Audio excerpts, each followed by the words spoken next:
Hey guys, welcome. This is your November 2025 Love Tarot Monthly Energy Update. We're looking at the month of November and more astrologically speaking. So I'm going to start by pulling an oracle card from Fortune Oracle. I'll talk to you about the month overall. I'll pull a tarot spread and then we'll overlay some of the astrology so you kind of know what's happening when. This is meant to be referred to throughout the month. It's separated by first week, second week, third week, fourth week. So you can come back and check it out, mark it as a favorite, and return to it throughout November. November is going to be a great month. Just want to say, woohoo. So keep that in mind and be optimistic about it. Also, in case you missed it, I closed out October with like a little exercise for working with your intuition in the pick of cards, and I set it up so that it was separated by element, so it was fire, earth, air, water, and then asked you to come up with the question. Usually pick of cards say what the question is, right? For you to decide your most burning question about your relationships, and then to use your intuition as to which pile has your answer. I put a lot of time and energy and effort into these readings, and they weren't really well received. So if you missed them, please know they are time-stamped. So you might have seen like, oh, over an hour long, I don't want to watch that. But they're time-stamped, so you can just go right to the part that speaks to you. So I invite you to check that out. A very, very small percentage of my regular viewing community watched it. And, I'm going to be honest, it's disappointing, to put a lot of hours into something and not have it be well received when it was the subscribers that asked me for something new and different. So check it out, because I don't know that I'm going to ever do this again. It was just a massive undertaking for very little appreciation for it. So here we go. I'm going to pull from Fortune Oracle, and let's see what November holds. Ooh, lovely. Card 11, flowers. Be generous. Success and emotional fulfillment are yours. I love the 11. That's kind of auspicious. I love the flowers. I love the message. And it's true. Success. This is a success month. We have a full moon in Taurus, and emotional fulfillment are yours. Hallelujah, right? I mean, it's been bumpy enough all the way along the way. Oh, let me read that to you. What am I doing? Completely forgot. There's some good energy that comes through in this guidebook, some good messages, so I like to refer to it other than my memory. So here's what it says. It says, this card is all about abundance, as is the Taurus full moon, and being grateful for what you have. Spend time outdoors in the garden or park and appreciate the beauty of the flowers around you. Give some to a friend, partner, or colleague in appreciation. Flowers also represent beauty. Appearances are of the utmost importance at the moment, so give yourself that long-awaited color change or haircut and get some trendy new gear. Be positive. Your future will be filled with much happiness and pure joy. Yeah, so like a little, how we do that every now and then. We do a little zhuzh. We, update something. I'm great for that. I've just, I always order new like little makeup or skincare stuff. Now for relationships, it says flowers are tokens of love, recognition, sympathy, consolation. They can bring warmth, understanding, and cheer to all kinds of relationships. Be generous and share their joy with those who are in most need. Don't forget to bring fresh flowers into your own space, as they will lift your spirit and the energy in the room.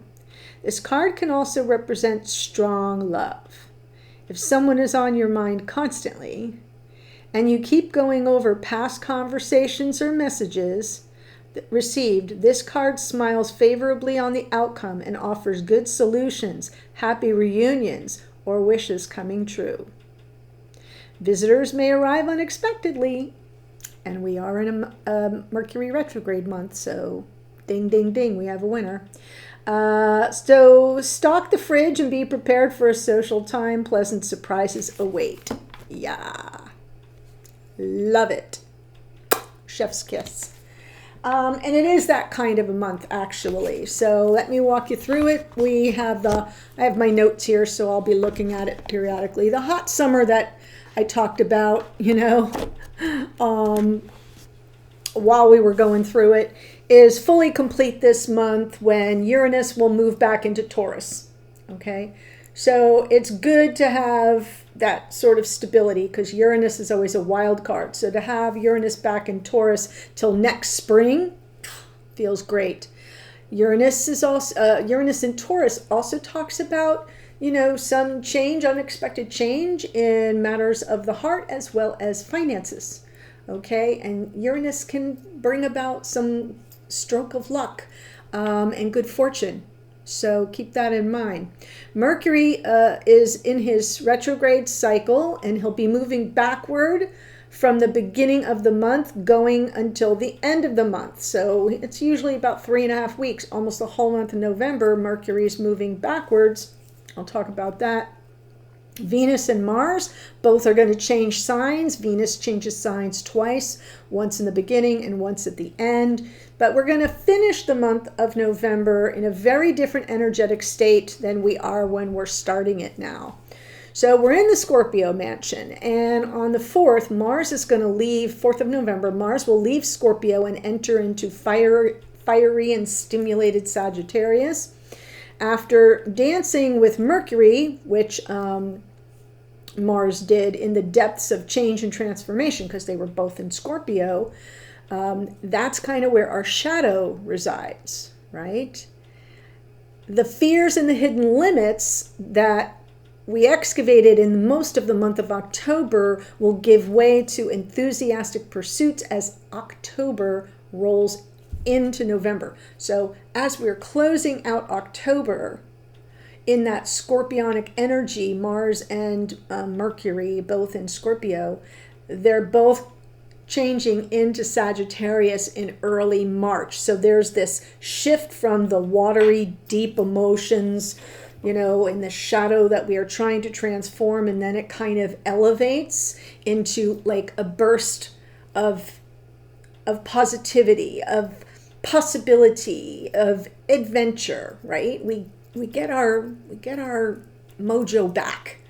The full moon is going to hit on the 5th, happening at 13 degrees of Taurus, and the new moon that kicked off this whole cycle was in Libra. So it happened last month. I know this is one of those years where everything's kind of off a half a month. So we had Venus ruling the new moon in October, and Venus will rule the full moon coming up on the 5th. Once we had that new moon in Libra, the sun immediately, like the next day, moved into Scorpio. So it's a disjointed energy. Usually the sun and the moon kind of, communicate for longer. So we're shifting our consciousness, our conscious focus is maybe a better way to say it, from balance and harmony when we had that new moon into death and rebirth with the sun. Does that make sense? Because the moon is our unconscious awareness, the sun is our conscious awareness, and the two were kind of like at odds. And so if you felt a little disjointed in November when all that was happening, in October, that makes sense. But now we're completing the cycle with the full moon, which is all about a release mechanism, right? So while the sun had changed signs, Venus rules this full moon as she did the new moon. So now we get to complete that lunar cycle, because in the middle of it, we had the sun, sort of disrupting the energetic shift. Anyway, allow for the death and anything that keeps you from giving and receiving more love. Allow for it. Okay? We want to close that out. We want to release it. Allow it to die off. Anything that keeps you from giving and receiving more love. So that can be, your anxieties, your worries, your fears of getting hurt, all that, resentments, all those things is what you want to release if they are impacting your ability to give and receive love. The very next day after the full moon, Venus moves into Scorpio. And we move through about 3.5 weeks of deep emotional intensity. I know that sounds like, well, Laura, you said it's going to be a good month. It is, because we kind of need that intensity so that we can have transformation in matters of the heart. The potential to get obsessed is possible when it comes to relationships, so keep a check on that, or any matters of the heart. And there can be fears and worries about financial security, right? Those are the two areas that Venus covers. And in Scorpio, we kind of get that, Nine of Swords, like what's happening here. The same day that Venus moves into Scorpio, on the 6th of November, Pluto is going to have a semi-square. So this is a square. So a semi-square is like half of that. Okay. And it's semi-squaring the North Node at 16 degrees of Pisces. Pluto indicates what's changing profoundly, and the North Node is our collective future. So profound change and collective future. Because it's not about your North Node, it's about the North Node and where it's really moving. This transit is going to tell us that the old ways are dying. I think we've all pretty much known that. That's what all the strife is about around the globe. Old ways are dying off as new ways are coming in, and there's like a death rattle, right? New paths are being forged for us all, but that forging occurs through conflict and obstacle. On the 7th, the last piece of the combustible summer pulls back when Uranus returns to Taurus on that day. So we're now where we were before all the ish started hitting the fan at the beginning of the summer. And I had talked about that. I think in July I said we're in for a hot summer, and boy were we ever. And so think about round about the 7th, we get that wrap up. It's like, okay, it's officially behind us. Mercury's retrograde motion begins on the 9th.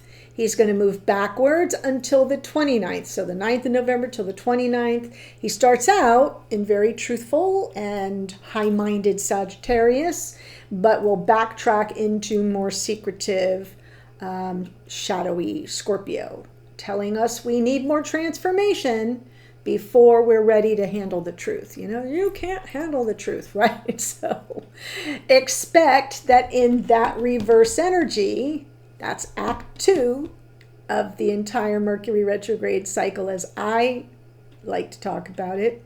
That Act 2 is going to bring us back down into some things we need to contend with before we have the full transformation and can really handle the truth. And then he's going to turn back around and head back over that territory, okay, for like what I call the wrap-up of Act 3. When all the pieces of the play finally come together and we connect the dots. That's kind of how I see it. There's a new moon in Scorpio on the 19th. We set intentions from a very deep place in our psyche. There's a second collective transit. I talked about Pluto semi-squaring the North Node. That's the first collective transit. And there's a second one on the 20th, peaks on the 20th. And this is the perfection of a sextile. A sextile is very supportive energy. So I just want to say that it's an energy of potential, okay? Between Uranus and Neptune, and this is going to reflect the whole second half of 2025 as filled with exciting change and explosive belief-driven activity. So it's, change. It can be a little combustible, a little explosive. It can focus on our beliefs or things that drive us in terms of our beliefs because Neptune's involved. But it's a great energy to help us all acclimate to so much change while keeping a strong connection to the divine. So, it's when we get to that point where we go, oh, this whole second half of 2025 is about this moment, is about what I really believe is it, and take a stand for. And Uranus is going to help flip us into that energy where we connect the dots, we acclimate to all the change, and we come out very clear on who we are and what we stand for. And that's what helps to anchor in whatever change is meant to stay. Yeah, talking on a collective level, guys. Mercury, as I said, will go direct in Scorpio on the 29th, and will spend the next 3 weeks in Act 3, wrapping up his entire cycle. So we review that third time, as I just said, the material that took us deep during the first few weeks of the month. On the last day of November, Venus leaves Scorpio behind. She spends the next 3.5 weeks in Sagittarius, looking for excitement, stimulation, passion, truth, expansion. Yeah. We end on an upswing. So that's really the month in a snapshot. And what I'll do now is I'll pull the tarot spread, and I will, at the very end, as I'm moving through the tarot spread, I may remind you of dates, and hopefully by the end you'll go like, oh, I see what's happening where. So if this is your first time here, welcome. The top row will be your person, the second row is you, the third row is your connection. Week 1, 2, 3, and 4, we have an overall energy card. So, ouch, keep that in mind. And I'll do some clarification as necessary.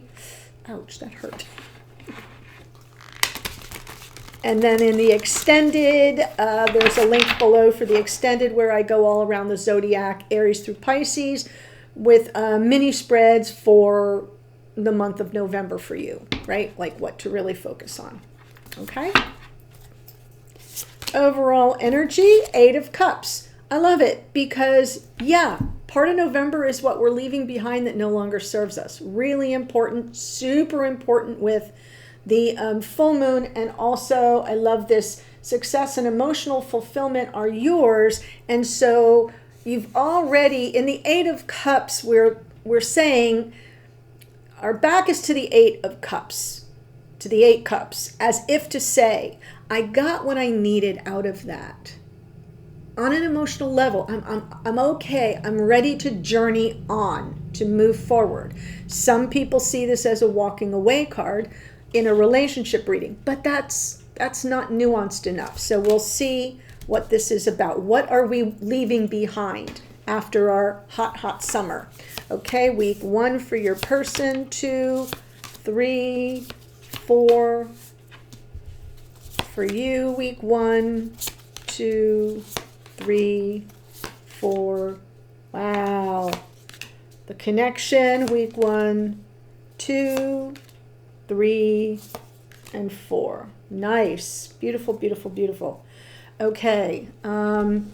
Yeah, I feel like, and don't forget, you can flip these 2 top rows around if you feel, as I'm speaking about your person, that it's more, resonates more for your experience and they're in the middle. That's fine. It's for the collective, so it can kind of come through reversed for some folks. So I'm going to look at week 1 for your person. There's something, that Page of Pentacles, that they're, taking one step at a time as they're learning something. There's something new for them. It could be fresh start energy, justice here for you. I kind of like that as well. The balance that you're seeking, the harmony, the like some kind of a re-leveling coming in. It feels like there could be a fresh start here, and in the connection we have the King of Cups. That is Scorpio energy. Very deep love here. And maybe it's been a little suppressed. And now your person is kind of coming into it saying, yeah, I'm ready. I'm ready to take the next step. And that fresh start sort of levels the playing field and brings everything into balance for you. That is happening this first week of November. Now, people always say, well, what's the first week? We have 30 days divided into 4, and, day 1 to day 7 or 8, depending on how many days are in the month. Got it? Okay. Moving into week 2.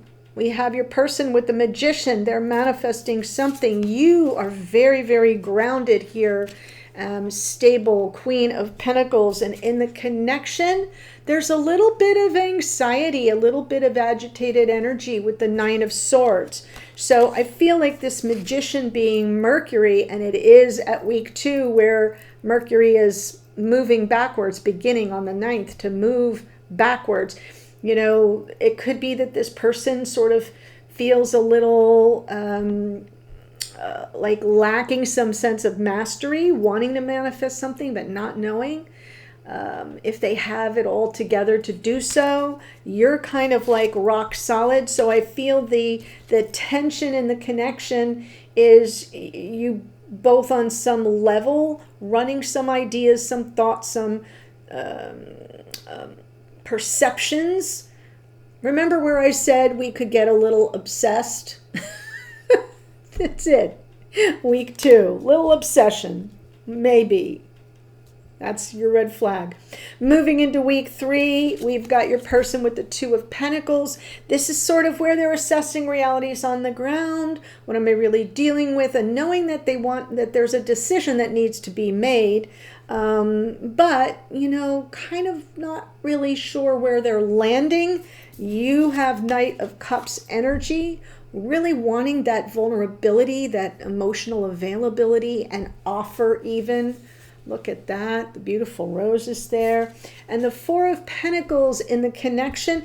So the Four of Pentacles can go either way. I'll definitely be clarifying it because it could be a little bit of guardedness that enters the scene after some preoccupation with maybe like what's happening, where are we going with this, but it feels like it could be a little bit of guardedness. It can also be about holding on to what you value, right? Not letting your thoughts and perceptions run away with you, especially during a retrograde, because he's going to be retrograde all the way to the second to last day of the month. In the 4th week, we've got your person with the Hanged Man, you with Judgment. Love this. And in the connection, it all comes together with the Three of Pentacles. So you're finally on the same page. You got co-creative energy, cooperative energy, collaborative energy.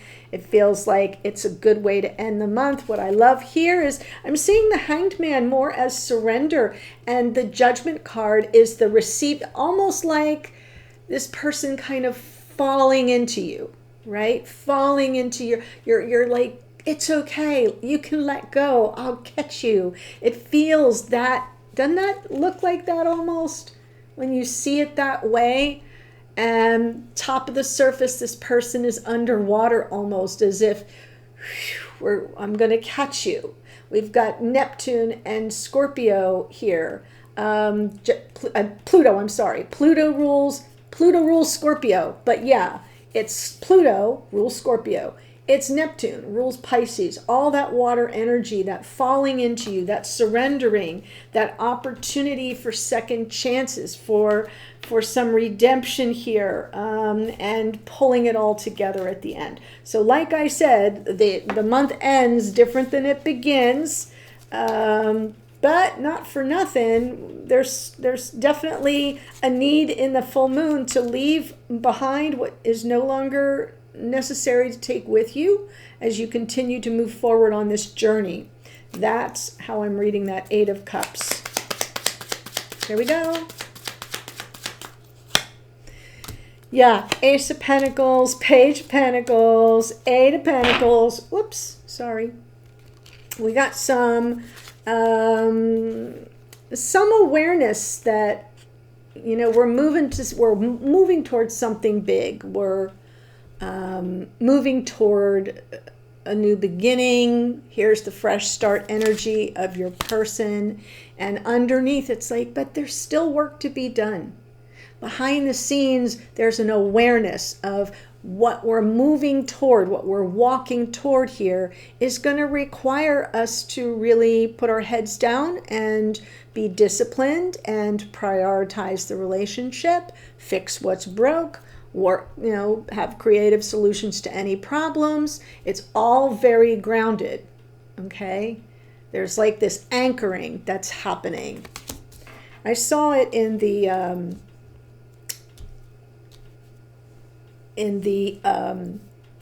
pick a cards too, a similar anchoring that takes place or that is taking place or about to. So let's see for your person. I want to look at the Magician to the Two of Pentacles, Seven of Cups. There it is. Some confusion. It makes sense to me. Where are we there? That's sort of when Uranus moves in back into Taurus and we have Mercury retrograde on the 9th. It's gonna, and Mercury is gonna be in Sagittarius but moves back into Scorpio. So we've got a little bit of emotional overwhelm, confusion, a lot of options on an emotional level. Trying to trust their intuition, but not feeling sure that they have everything they need to manifest their desired outcome.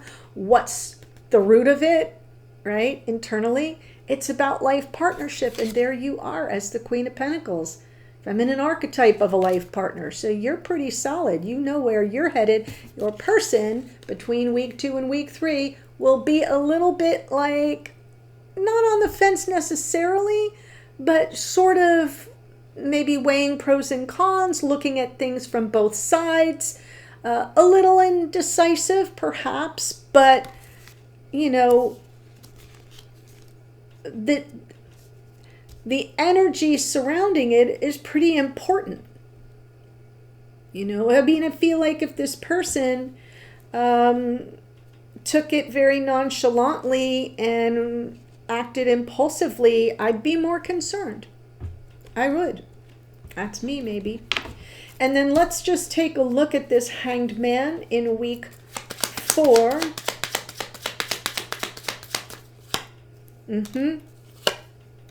Beautiful, beautiful. Guys, it's everything. Remember how I held these up? Hanged Man over the Judgment card. They're falling into you, the final surrender. There it is. Falling into you. The time is right. It's fate. It's destiny. It's karma. You belong together. Past life soulmates. I love this. Where am I looking here? At the very last bit of the month. Yes, this is the sextile between Neptune and Uranus. Okay. Now, Uranus isn't really showing up here. This is more Jupiter. But the Wheel of Fortune talks about change, a change of direction. Uranus is the change agent as well, the planet of the unexpected. So I'm feeling it's that sextile, which is exciting, explosive, belief-driven. It's happening at a fated degree point of 30 degrees, which there really isn't 30 degrees. It's 0 degrees, right? So I say 30 because it's the mastery degree of any house. So really a twist of fate in a good direction as this person really understands what they're dropping into, what they're surrendering into is safe. It's like that saying, leap and the net will appear. This is let go and the net will appear. And you are the net. Let go and the net will appear. So that is beautiful. I love that for you and your person. And what I want to see for you is also, let me pull one card on justice just so I get a flavor for this. Yeah. So I feel like your focus here in week 1 is more about, tell me something good. You know, there's a song in there, tell me something good, right? It's, you know, where's the balance? Where's the fairness here? Are we going to reconcile this? Are we going to come through this with something worth celebrating, or what? So your person in that little page of wands, it's fresh start. I feel like you're coming out of something that's more intense. So I'm not really looking back that far. And you're kind of like, all right, well, let's have something positive here. And then for you, week 2 to week 3, Queen of Pentacles to the Knight of Cups. 3 of Wands, your anticipation, Knight of Swords, Ace of Wands. Perfect. So as we are sort of preparing in week 3 to move into Sagittarius mansion, perfect time for the Ace of Wands playing out behind the scenes. Maybe it's in your unconscious awareness, but I feel like this is you here in week 2 saying, yeah, I know what I want. I know what I'm ready for, and I'm just anticipating the opportunity. I'm also anticipating hearing from this person their truth. Remember I said part of what's happening with Mercury when it moves back into Scorpio, which happens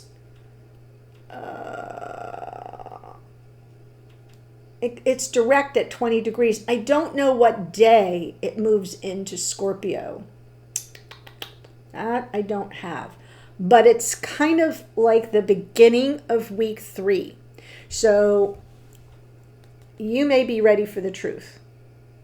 And remember I said from the middle, mid end of the second week to the end of the month, Mercury will be in Scorpio, and it'll be like, yeah, you got some transformation to do because you can't handle the truth. It's that kind of an experience.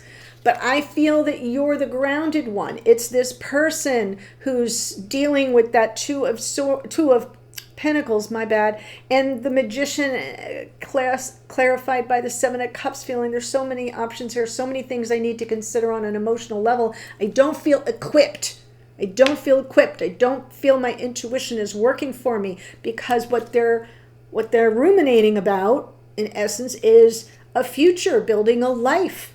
And that's, with you, and that's important energy. It's important, a topic, but I feel like there are some embers underneath in that Sag energy that are about to break through. You will be anticipating some kind of truth, clearing of the air of this with this person, so that you can get to some emotional vulnerability, availability, their romance, even very romantic here, but also just their expressions from the heart. Their offer to you is, let me tell you how I feel. Let me show you how I feel about you.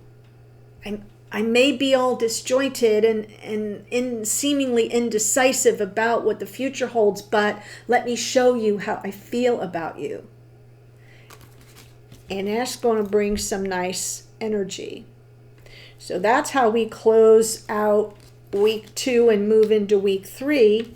And then let me get your card for Judgment.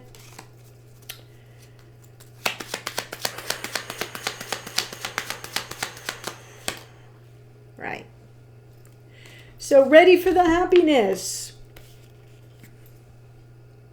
Answering the call, being called up by the archangel for your second chance at happiness. Okay? As this person sort of falls into you, surrenders to it, and all the beautiful energy that came through for them. You cannot believe the difference you will be feeling by the end of the month. That's for sure. In the connection, King of Cups, week 1, right now, moving into week 2, when we get a little bit more agitated, a little obsessed adjacent. King of Wands. I love this. When I see the King of Cups and the King of Wands, I always, or any pairing where we have Wands and Cups, to me, it's love and passion. Yes, indeed. There's the Lovers. Proof is in the pudding. And we have bookends here with the King of Cups. So it goes without saying that we are in the midst in week 1 to week 2 of choosing each other, not just as soulmates, but as beloveds, as sacred partners. For some of you, even twin flame energy. And we've got this depth of love in the conscious realm in the connection, as well as the unconscious realm in the connection, and just enough impetus, just enough fire, just enough passion to claim the depth of this love, the intensity of it. And it can be very unnerving. Let me tell you, week 2 is when you're like going, oh my God, oh my God, oh my God, oh my God. Even though you're solid, you're anticipating what this person's truth is. They're working it through saying, I don't know if I'm equipped to make this decision about our future, because it's intense, it's important, it's a big decision. It's a big shift in the path, right? We're shifting the direction of our path. And it's all happening here in this earthly plane, in real time, in 3D. It's a lot. And so that Nine of Swords doesn't, again, like I said before, I would be worried if you weren't concerned. I would be worried if there wasn't a little angst between the two of you, because you're not talking about like a weekend getaway. You're talking about serious investment in the future of this connection. Now I'm really concerned about this Four of Pentacles, so I'm going to pull. I'm not going to pull. It's going to jump. Wow. Ace of Swords, Seven of Wands, Seven of Pentacles. Okay, so as this, remember, you've got this Knight of Swords. You're anticipating this person coming in with their truth. And what happens in the connection is there's a little bit of guardedness as truths may reveal some resistance. It may become clear in the connection that you might not be on the same page just yet in week 3. But remember, we'll be moving into Sagittarius season by then. Don't have a knee-jerk reaction. Don't split. Don't be impulsive, because over time, this will evolve very organically if you can hold your fire. Well, what do they say? Keep your powder dry.